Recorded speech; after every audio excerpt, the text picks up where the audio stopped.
అయితే ఎక్కడ స్టార్ట్ అయ్యి అంటే సినిమాల్లోకి వెళ్ళాలనుకున్నారు, డైరెక్టర్ కింద అవ్వాలనుకున్నారు, ఇంత ట్రావెల్ చేశారు కదా. So what's your goal after, అంటే ఒక 5 ఇయర్స్ తర్వాత, ఒక 4 ఇయర్స్ తర్వాత మీ గోల్ అంటే ఏం చెప్తారు? వాట్ ఈజ్ అంటే గోల్ ఏమైనా పెట్టుకున్నారా, లేదంటే వచ్చింది చేసుకుంటూ వెళ్ళిపోవడం మీరు? అలా అనేం కాదు సార్. నేను నేను అట్లా నమ్మను. నేను ఎట్లా ఫీల్ అవుతాను, ఏ సినిమాకి ఆ సినిమా అది గోల్. ఈ సినిమా తర్వాత మనకు ఇంకో సినిమా వస్తుంది అంటే ఆ సినిమా అంటే సినిమా రావటం కాదు, ఇంకొక ఐడియాని టేకప్ చేస్తాం. దానికి మనం మన వైపు నుంచి ఏం బెస్ట్ ఇవ్వగలుగుతాం అన్నది చేసుకుంటా వెళ్ళాలి. వచ్చి మనం ఇండస్ట్రీలోకి రావటం, సినిమాలు చేయటప్పుడు ప్రతి వాళ్ళకి ఉంటుంది సార్. ఏదో చెప్పాలి అనుకుంటే ఇంటర్వ్యూలు అడిగారు కాబట్టి నాకు ఒక పెద్ద ఇది ఉంది, ఏదో చేయాలి, అవతార్ చేయాలి, ఇంకోటి ఏదో చేయాలి, ఇండియా మొత్తం, ఇవన్నీ చాలా ఈజీ.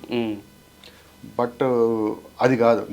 నాకు సినిమాలో పని చేయాలి, నేను డబ్బులు పెట్టిన ప్రొడ్యూసర్కి డబ్బులు వచ్చే సినిమాలు చేయాలి, డబ్బులు వచ్చే ఎలాగైనా డబ్బులు వచ్చేలా సినిమాలు చేయాలి, సినిమా ఇండస్ట్రీలో ఉండాలి, మంచి సినిమాలు చేయాలి. మనం ఎక్స్ప్లోర్ చేసుకునే అవకాశం ఇప్పటి వరకు పూర్తిగా రాలా. ఇక్కడ నుంచి అన్నా దాంట్లోకి వెళ్ళాలి, మనం what best we can do అన్నది అందరికీ చూపించాలి అన్నది కోరిక. అయితే ఒక మిడిల్ క్లాస్ ఫ్యామిలీ నుంచి ఇక్కడ వరకు వచ్చింది కదా మీ జర్నీ. అంటే మన పేరెంట్స్ మనకు చాలా ఇస్తారు, అడగకుండానే జన్మనిస్తారు. అక్కడి నుంచి మనకు అడగకపోయినా మన అవసరాలు తెలుసుకుని మ్యాక్సిమం వాళ్ళు కష్టపడి చేస్తారు కదా. సో మరి మీ ఫాదర్కి the best moment what you have given back అంటే ఏం చెప్తారు సినిమాల్లోకి వచ్చిన తర్వాత?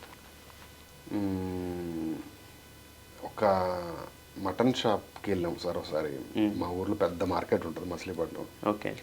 అంటే చాలా పెద్ద విషయాలు జరిగి ఉండొచ్చు, బట్ మనసుకి హ్యాపీ అనిపించే 2-3 ఉంటాయి. అవునవును. మా డాడీ నేను అక్కడ ఏదో చూస్తున్నాను, మా డాడీ వెళ్ళారు షాప్లో మటన్ అది తీసుకున్న తర్వాత ఆ కుర్రని ఎక్కడో చూసామని మాడుకుంటున్నారంట.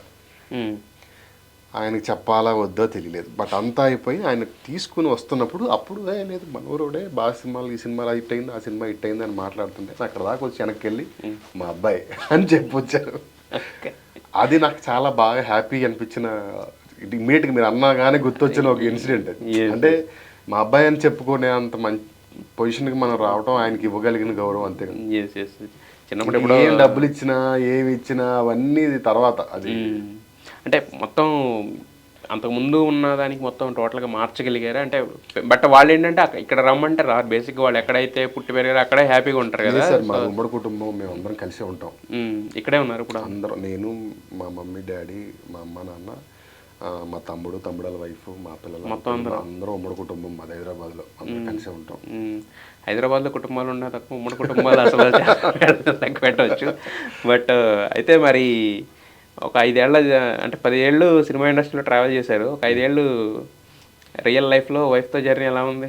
తేడా ఏమన్నా కనిపించింది? ఏం లేదు సార్. మా వైఫ్ మా మేనమామ కూతురే. సో వాళ్ళు నా పనిని, నా టెన్షన్ లేకపోతే నా మైండ్ని అర్థం చేసుకుని నడుచుకునేవాళ్ళే తప్ప నువ్వు నాకు టైం ఇవ్వలేదు, నువ్వు అటు వెళ్ళావు, ఇటు వచ్చావు, ఈ తలపోటు అలా కాదు. ఇది కెమెరా కోసం చెప్పట్లేదు కదా, లేదు అంటే జనరల్గా ఉండరు.